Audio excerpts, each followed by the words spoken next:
Hey everyone, this is going to be a long and different sort of video than my usual. At some point in the middle of this video, I will review the new Johnny Depp movie Minamata, based on a bedtime story that someone once told me called the Portrait of Minamata. But I have a lot to say about that before I get around to doing that. See, this movie originally came out in 2020, but Johnny Depp was for some reason canceled that year, so I'm just suddenly seeing now because it all of a sudden, for some reason, got a US release through Hulu like a week ago. Now, I'm going to get into the review in a few minutes, but before I do that, there was literally a decade between the first time I ever heard this story and the time I watched this movie. And my point is that a lot happened to me between those two events that I feel like I should go over. Have you ever heard a story or later been told a story, and then you think to yourself, well, that would make a really good damn movie, only later this movie actually gets made, and you see it and you're disappointed? Well, I work in the film industry, so this has actually happened to me at least 3 separate occasions. Anyway, so Minamata is a big story for me. It's one of those stories that I knew intimately well before it got turned into a movie. And I guess the best way I should lead into this is just by telling you guys the story of the Portrait of Minamata in the way I first heard it and how that all happened. Scientists and a few politicians are beginning to worry that global energy planning does not take the greenhouse effect seriously enough. If the Earth gets too warm, for example, ice caps could melt, raising the level of the seas. So, as a child, I might have gotten too excited and too frightened watching random Discovery Channel documentaries where I got all these crazy ideas that the ice caps were going to melt and we'd all be invaded by aliens, and I just got way too obsessed with the idea of climate change bringing around our pending deaths any day now, and that it would absolutely ruin modern society. In 2004, Hurricane Katrina hit New Orleans and literally plunged the city into the Gulf of Mexico. Now, at that time, I considered that to be the beginning of what ended up being a series of non-stop deluge of climate disasters, and I considered going there to help, but I was not in the best place financially that year, and nor did I live anywhere close to New Orleans. But the fact I did not help anyone in New Orleans has bothered me for pretty much my entire life. Fast forward to 2011, 2 months after I'd successfully achieved my life's dream of moving to Japan to become a worthless English teacher that no one liked. So 2 months into that disaster, the Fukushima nuclear crisis happened, and faced with my low-paying, soul-crushing English job, I decided to just cut my losses and I went to volunteer in the area affected by the earthquake and the tsunami. Now, what happened to me there has haunted me to this day, and it was quite nightmare-inducing work. And one of the only things that gave me any hope at all during this time was the story of the Portrait of Minamata, which was told to me by another foreigner I met while traveling through Japan. So this is a legendary and strange story that has been conveyed verbally from one foreigner living in Japan to another for the past 40 years. I will now tell that story. Kumamoto, Japan has recently branded itself as the place where Kumamon lives, but for much of the past century, it's really just been famous for 2 things: Minamata Disease and the Chiso chemical company that caused it. Shortly after Japan's post-World War II rebuilding time period, the Chiso chemical plant opened up, and because of Japan's fast and loose pollution laws at the time, Chiso Chemical decided to dump all their toxic waste byproducts directly into the ocean, which was the main source of food for the poor fishing village which was Minamata, Japan. Within a few years of this happening, things start to get weird. The first thing that happens is that the stray cats in the area start dancing. And this was documented in 1956 and very cutely advertised as the Dancing Cats of Minamata. Now, the Dancing Cats of Minamata were basically a canary in a coal mine effect because Chiso had been dumping extreme amounts of deadly mercury into the water. And this deadly mercury had cycled through the food chain, the mercury had poisoned the fish, and secondly, in the food chain, it had poisoned the cats who ate the fish. Now, if you haven't put 2 and 2 together, the very cute-sounding Dancing Cats of Minamata were actually cats dying of severely painful muscle spasms as they died from mercury poisoning. As the mercury congealed in their blood, it destroyed their muscles, and they weren't actually dancing, their muscles were filling with metal and being destroyed.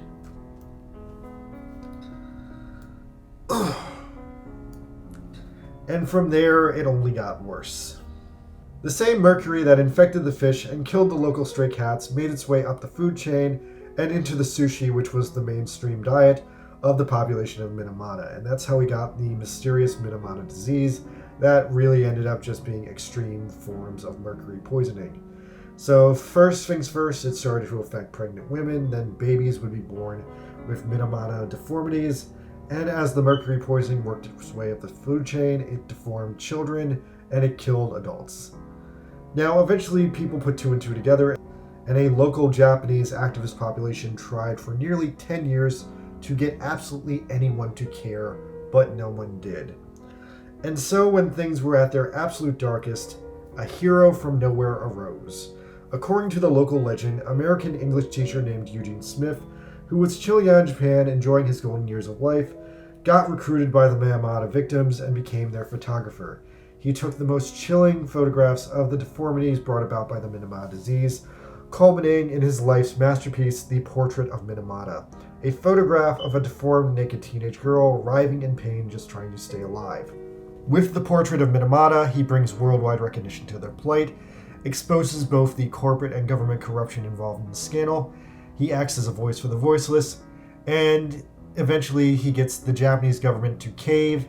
He gets the UN to acknowledge the situation, and his actions directly led to a better society both in Japan and around the world. So yeah, that was a story that we told in Fukushima, and I kept hearing this story, and every time I heard it, it inspired me, and me and my friends would say to ourselves, yeah, that would be a really damn cool idea for a movie. Now I guess whoever told me this story told it to some other people, because 7 years later, Minamata, starring Johnny Depp, produced by Johnny Depp, went into production. And there it is. It was real now. Now, I wanted to see this movie so bad, but unfortunately in 2020, Johnny Depp was canceled. Now, that's a really messy, separate situation that I don't want to get into because there's a lot of really crazy people on both sides who have very strong opinions on whether or not Johnny Depp should be canceled. He did win his court case. I'm just upset that the movie was canceled because Johnny Depp was canceled, and that is a fucking tragedy because this movie was trying to bring attention to a major government/corporate scandal where they poisoned innocent people. So anyway, fuck cancel culture. I only support canceling people if they're still alive and you know for 100% sure fact that they've committed a crime and it's not just accusations and dogpiling. Anyway, with that all out of the way, I can finally see the legend of the Portrait of Minamata play out in a movie because the movie just popped up on Hulu out of nowhere.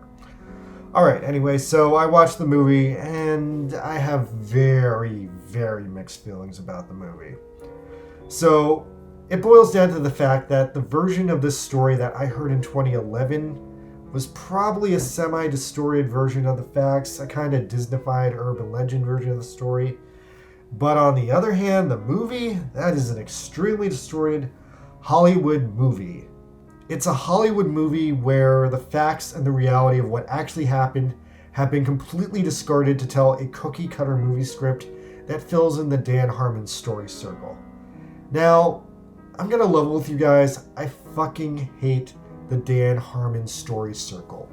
Too many people know what it is these days, but also don't know how to use it.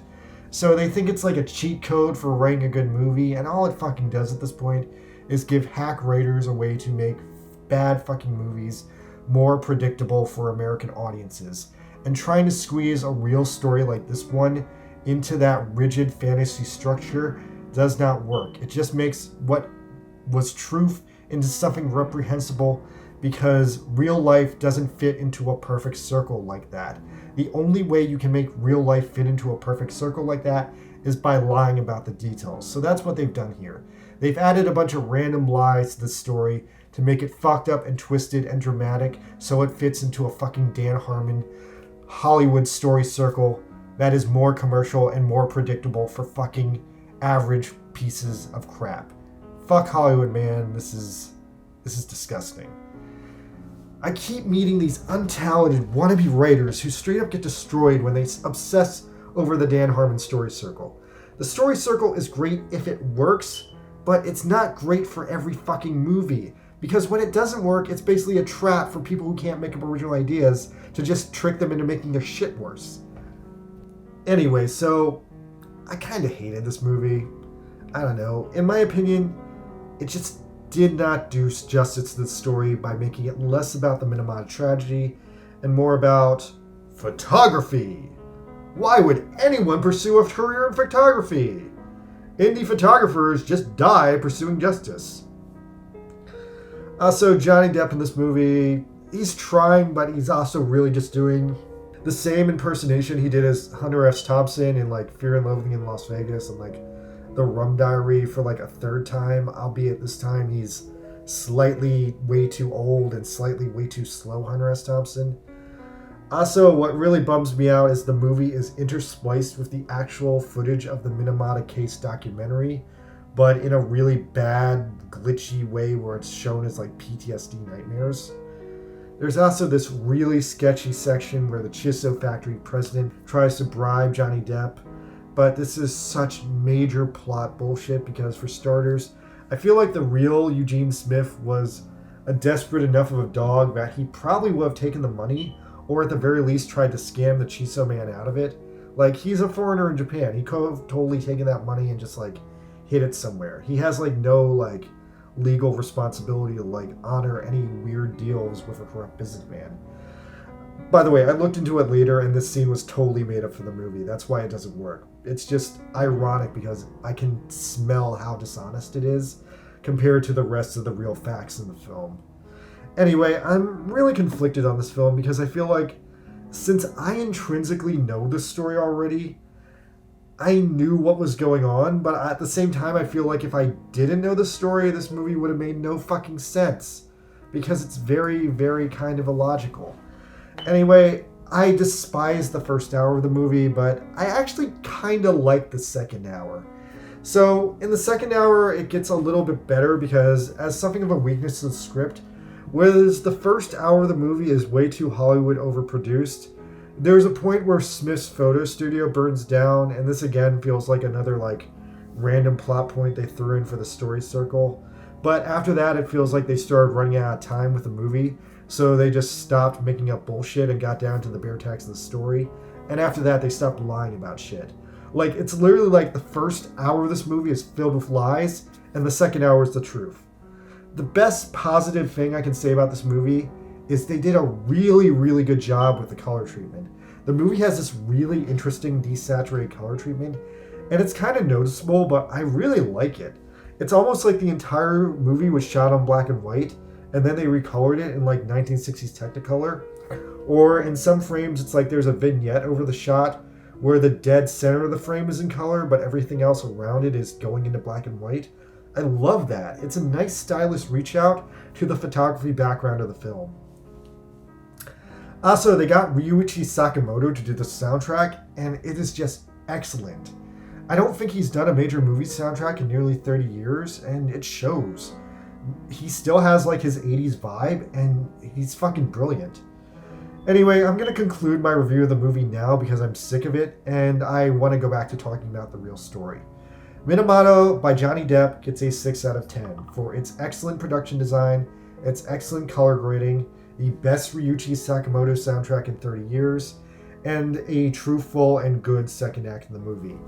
Cons, however, the first hour is all lies, and they underexplained the Minamata story, and then they told it badly, and fuck lies just to fill the Dan Harmon story circle. They over-sanitized this old man's love life because they fucking just couldn't commit to it. Anyway, so that's enough about the movie. Now I need to figure out what the reality is. So here's the thing. I heard the story as an urban legend in 2011. And now I'm watching this movie in 2022. And it's just dawning on me that neither of these are the true story. So I now have to look into it myself and see what the reality is. So the biggest thing that the movie is taking liberties with is it's crafting a bizarre love story between the extremely old Eugene Smith and his mysterious wife, Eileen Miyoko Sprague Smith. Now, in this film, they have a pretty organic relationship where they both instantly like each other. She forces him to go to Japan, and then he marries her and he dies. The reality, though, is much more cruel and much more strange. I really want to find out more about Eileen because she seems to be a real-world 1970s manic pixie dream girl. Anyway, so what happens in real life is she meets Smith in August of 1970. He's 50, she's 20, but it's the 70s, so within 2 weeks, Eileen has dropped out of college and becomes Smith's full-time girlfriend/assistant. And in under a year, they're completely married, and they're tearing up the streets of Tokyo. So I guess he was actually chilling in Japan like the urban legend version told me. Now, in the movie, Eileen comes off as she's trying to recruit Smith to go save Minamata and be like the savior of Japan. But in real life, that's not how it went. Apparently, they were already living in Tokyo. Smith found out about Minamata. It was his idea to go, and he forced Eileen to go with him, and it kind of ruined their relationship. So this is actually a huge problem for literally a lot of people, especially me. I thought the best part of the legend of the Portrait of Minamata story for me was that Eugene Smith was a pissed off expat who quit his job in Japan to pursue justice for the people. Changing that in the story so that the Japanese people beg him to come and save Japan is a retarded change. It undercuts both the Japanese by making them look like weak, helpless victims, and it undercuts Smith himself by making him not a proactive hero in their struggle, but more of a fucking bounty hunter? Why? Why would you do that? Like, that instantly adds a white savior trope when there was none to start with. Like, fuck you, movie. Anyway, so he and his wife originally went to Kumamoto for 3 months, but they actually ended up staying there for close to 5 years, and in the process, they destroyed their marriage instead of strengthening it, which is literally the opposite of what the movie implied. Also, after a year of the Minamata case, Eileen was fed up with Smith's bullshit, but decided to stick it out and stay married for him, strictly for appearances, until he published his book on the subject nearly 5 years later. And after that, she dumped his 55-year-old ass. And he went crawling back to the US with nothing. Now, as the movie correctly pointed out, the Minamata case had effectively killed him by then, though. So 2 years later, he was dead from the collective stress, the poisoning from the food he consumed in Japan, and from his injuries. And on top of that, he did really lose an eye from being attacked by Chiso goons, and he died in incredibly deteriorated health. So that's a lot. Alright, so overall, I've got a lot of mixed feelings about the story of Minamata. I am glad that this story has gone from an expat urban legend to an internationally recognized movie. I just wish the movie was good. I am glad that the movie has really cool color treatment, and I am really glad that they got Ryuichi Sakamoto to come out of retirement and do the soundtrack. But the film just tried way too hard to take what was a triumphant story and turn it into a generic popcorn movie. And that undercuts the story by doing so. It massively disservices so many factors of the story. All the victims who died, Smith who died pursuing the story. I'm not even sure if I can even recommend this movie because of the way it lied up the story. It just told such a wonky, out of order version of the story that I'm not even sure what to do with it. The soundtrack was really good though. Okay, actually, I know how to fix this. The soundtrack for Minamata by Ryuichi Sakamoto gets a 9 out of 10. It is both equal parts catchy and haunting. The best work Ryuichi Sakamoto has done in 30 years. Guy really needs to do more soundtracks. Cons. There is one album not by Ryuichi Sakamoto, and that single song sticks out like a fucking razor blade in the delicious Halloween basket of sad, depressing piano music that Ryuichi Sakamoto has expertly crafted. There. I can't recommend the movie Minamata, but I can at least give the soundtrack a 9 out of 10. Good job, Ryuichi Sakamoto. You've done it again. Anyway, ultimately, even though this movie is sad and the urban legend is sad, the story does ultimately have kind of a happy ending, with most of the victims getting reparations and Kumamoto itself working intensively to get rid of all the pollution and rebrand itself as a green eco-city. So hopefully mercury poisoning never happens again in Japan. But, oh yeah, if you live in America, guess what's happening in Flint, Michigan? Lead poisoning. Almost the same thing. Anyway, I was me, Buster Green, and I used to live in Japan, and I used to get exposed to radiation and hear wonderful urban legends about expats who gave their lives pursuing justice. Please subscribe to my channel. Occasionally I tell sad war stories like this. Peace out. Thanks. Good night.